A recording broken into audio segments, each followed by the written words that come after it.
Beralih ke Sragen, Jawa Tengah, Tribuners jebakan tikus listrik kembali memakan korban jiwa di Kabupaten Sragen, Jawa Tengah pada Rabu 4 November 2020. Seorang warga tewas di sawah miliknya di Kampung Lemahireng, Kelurahan Jati Tengah, Sukodono. Dengan kasus ini, jumlah kasus tewasnya warga akibat jebakan tikus telah terjadi ke-9 kalinya di wilayah Sragen, Jawa Tengah. Korban yakni Jamino 62 tahun ditemukan tewas sekira pukul 8 waktu setempat. Insiden maut itu bermula saat korban pamit pergi ke sawah pada Selasa 3 November 2020 pukul 23 waktu Indonesia Barat. Namun sampai Rabu 4 November 2020 pagi korban tak kunjung pulang. Terkait kasus ini, Kapolres Sragen AKBP Yuswanto Ardi menjelaskan, dalam 10 bulan terakhir sudah ada 9 kali kejadian orang meninggal akibat tersengat listrik jebakan tikus. Sehingga bisa dikatakan bahwa ada 1 kasus tewasnya warga akibat jebakan tikus di sawah dalam 1 bulan. Oleh karena itu, Adi menambahkan bahwa kejadian tersebut menjadi perhatian serius dan akan dilakukan koordinasi dengan pemerintah daerah, khususnya Dinas Pertanian dan PLN. Pihaknya berjanji akan melakukan penyelidikan atas kasus ini. Pasalnya, peristiwa yang terjadi hari ini berbeda dengan kejadian sebelumnya, di mana korban merupakan pemilik lahan sendiri. Nantinya penindakan hukum akan dilakukan dengan tujuan untuk memberikan efek jera agar jebakan tikus yang menggunakan aliran listrik tidak dipasang lagi di sawah. Jadi sebuah peristiwa seseorang meninggal dunia akibat tersengat aliran listrik yang dipergunakan untuk jebakan tikus. Ini menjadi perhatian kami Polres Sragen karena dalam kurun waktu 10 bulan terakhir telah terjadi 9 kejadian serupa, sehingga hampir dipastikan setiap bulan ada 1 kejadian. Meskipun dari pihak Polres Sragen telah melakukan upaya-upaya untuk melakukan pendidikan kepada masyarakat, edukasi, namun kenyataannya masih banyak warga masyarakat berdasarkan dari informasi Pak Kepala Desa menggunakan aliran listrik sebagai jebakan tikus.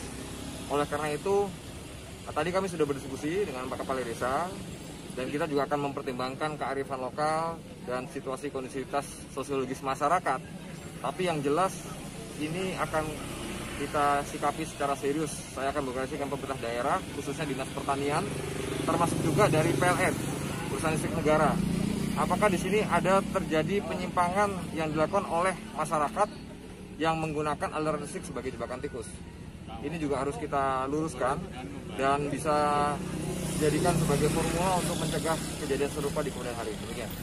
Dan ini potensi untuk bisa dilakukan penyidikan pidana tetap ada pada peristiwa hari ini karena antara korban dengan pemilik lahan merupakan orang yang berbeda.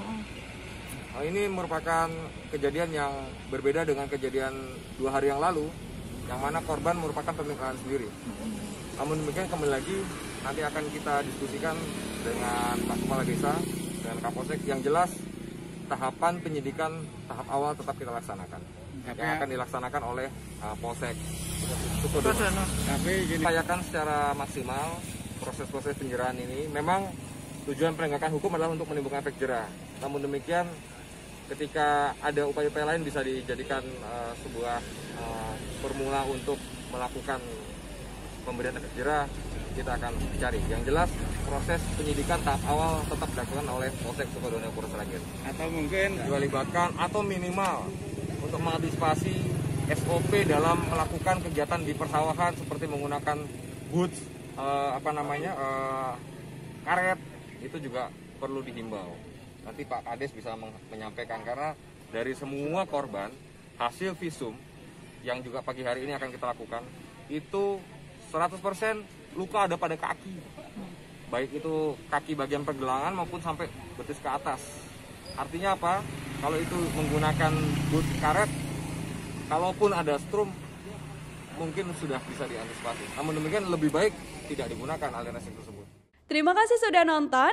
Jangan lupa like, subscribe, dan share ya.